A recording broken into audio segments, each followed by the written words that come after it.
Throughout the centuries, Russia has wielded immense political, economic, and military influence across the world. But there's always been a problem that severely limits Russia's dominance as a world superpower. A problem which, even today, has significantly affected the country's decisions. Russia's geography is far worse in comparison to basically every other country in Europe, and here's how. For starters, let's take a look at this map of Europe. This map in particular shows the elevation of different parts of the continent. As you can see on the map, there are virtually no mountains anywhere near Russia's western border acting as protection. Instead, there's essentially the opposite. These massive stretches of flat land are known as the Great European Plain and the Eurasian Steppe, and they make Russia's western border almost impossible to defend. It also doesn't help that major Russian cities like St. Petersburg and Moscow are located pretty close to the edge of Russia's borders, meaning that if an invading army wanted to take over Moscow, they would only have to travel around 500 kilometers. Likewise, if an army wanted to take over the key port city of St. Petersburg, they would only have to travel about 150 kilometers, assuming that their starting point was in Estonia. People have used this weak border as a means to invade Russia for centuries, and in fact, the earliest example I could find dates all the way back to the 1200s. At this point in time, the country we know today as Russia was merely a loose group of Slavic and Scandinavian peoples known as the Kievan Rus. They were a thriving society in Eastern Europe at the time, but unbeknownst to them, a rising empire more than 3,000 kilometers away would be looking westward for land to pillage. These people were the Mongols and had the largest land empire on Earth. Being such a powerful civilization, it's not surprising that they were able to notice this weakness and use it as a gateway to invade the Russians. A total of more than 40,000 Mongols on horseback made their way to the Kievan Rus, and it quickly fell in the face of this giant attack. It would be more than 240 years until the Russians were finally free from the Mongols, and this invasion proved just how much of a weakness this border was for the Russian people. Fast forwarding to today, Russia still possesses this massive geographical weakness. However, naturally, the Russians have tried to find ways to defend this weakness, making it harder for any country to take advantage of it. The most obvious way in which this weakness has been counteracted is simply through diplomacy. Throughout the past few decades, Russia has attempted to strengthen ties with countries west of its border. Particularly, the country of Belarus has maintained extremely close ties with Russia, which has helped to buffer its western border against potential threats from NATO. This mentality of keeping a safe zone between the Russian mainland and NATO also explains why Russia became so hostile towards Ukraine, which at the time seemed to be aligning itself more towards the Western countries and NATO. Russia's fear with this comes with the obvious fact that if Ukraine were to join NATO, Russia would have to be dealing with another potential threat right on its doorstep. Already, the NATO countries of Estonia, Latvia, Lithuania, Poland, and even Finland, which joined NATO on April 4th of this year, are a threat to Russia's established borders, and if Ukraine joined NATO, it would just make matters worse for Russia. While Russia's geography has always posed significant land-based challenges, there has also been the issue of Russia's access to the ocean. Taking a look at Russia, it would seem like ocean access wouldn't be much of a problem for them, considering that they have a coastline that stretches a total of 37,000 kilometers long.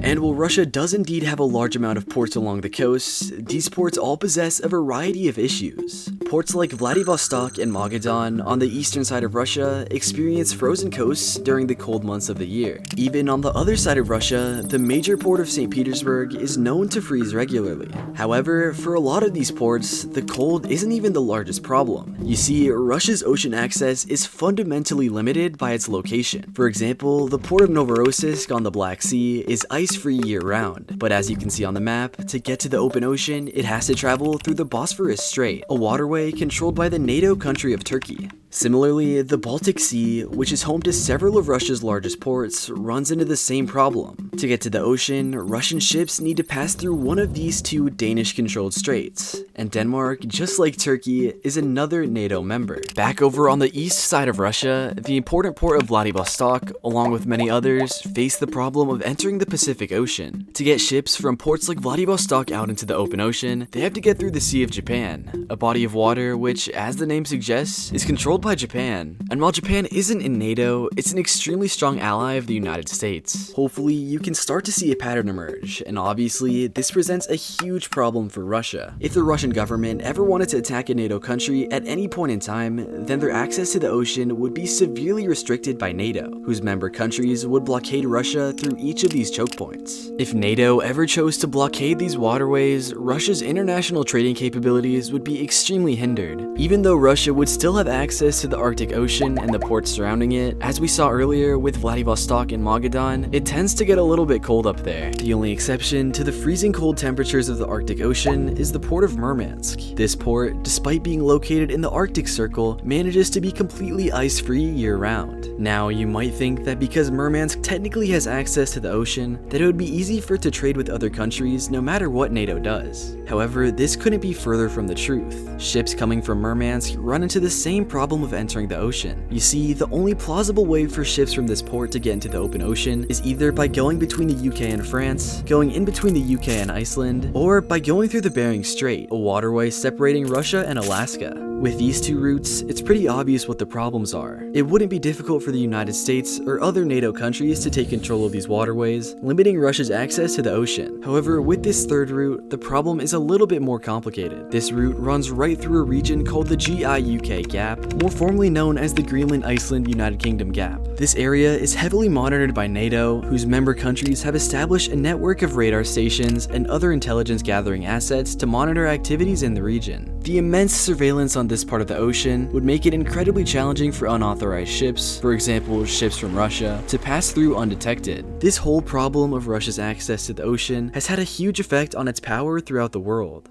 But moving away from potential outside threats, let's take a look at Russia's internal geography. Russia is a massive country. It stretches across 2 continents and encompasses nearly 1/8 of the Earth's total land area. But despite being such a humongous country, the amount of land where crops can be grown is severely lacking. Up north, near the Arctic Circle, tundra is found everywhere. It's far too cold for trees and crops to grow there, making it completely unusable for agriculture. But not just that, in Russia's forested taiga regions, the soil lacks any natural food for crops. But even when you're not in the tundra or the taiga regions, there's still a pretty good chance that the land will be unusable for crops. And this has to do with the fact that a majority of Russia lies above what is called permafrost, which is a thick layer of soil under the surface that remains frozen throughout the year. This essentially makes the land unusable for any type of farming, and unfortunately for Russia, permafrost is found below about 65% of its total land area. All this leaves only about 7% of Russia's land which is actually arable, and this has, for a long time, limited the population growth of the country. Now, obviously, since Russia is a huge country, 7% is still a ton of arable land. And for comparison, this amount of land area is similar to the size of the African country of Mali.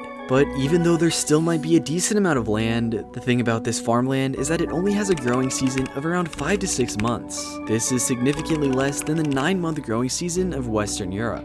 So, in a country where more than 90% of the land is unusable for agriculture, invasions from bordering countries remain serious threats, and maritime trade can be taken away at any moment, how did Russia manage to overcome its geographic challenges and maintain its status as a global power? Well, this comes down to the simple fact that Russia has enormous amounts of oil and natural gas. Russia is one of the top 3 crude oil producers in the world, only behind Saudi Arabia and the United States. Since Russia produces such a large amount of oil and natural gas, the country relies heavily on the revenues they produce from these resources, which in 2021 made up 45% of Russia's federal budget. The reason I'm using a statistic from 2021 is because just a few months later in 2022, Russia would launch its attack on Ukraine, which was the largest land invasion in Europe since World War II.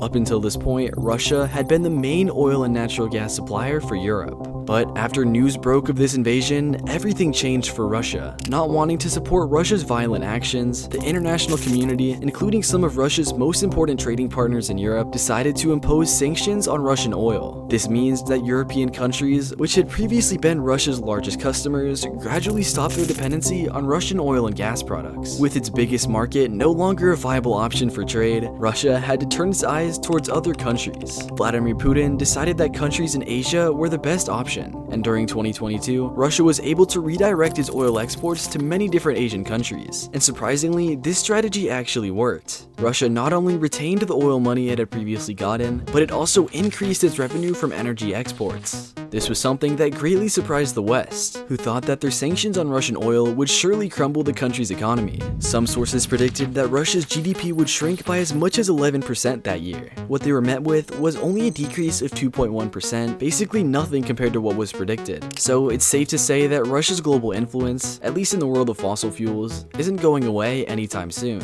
Now, while discussing Russia's successes in the oil industry, it's important to acknowledge that Russia can't just ignore the numerous geographical challenges it faces.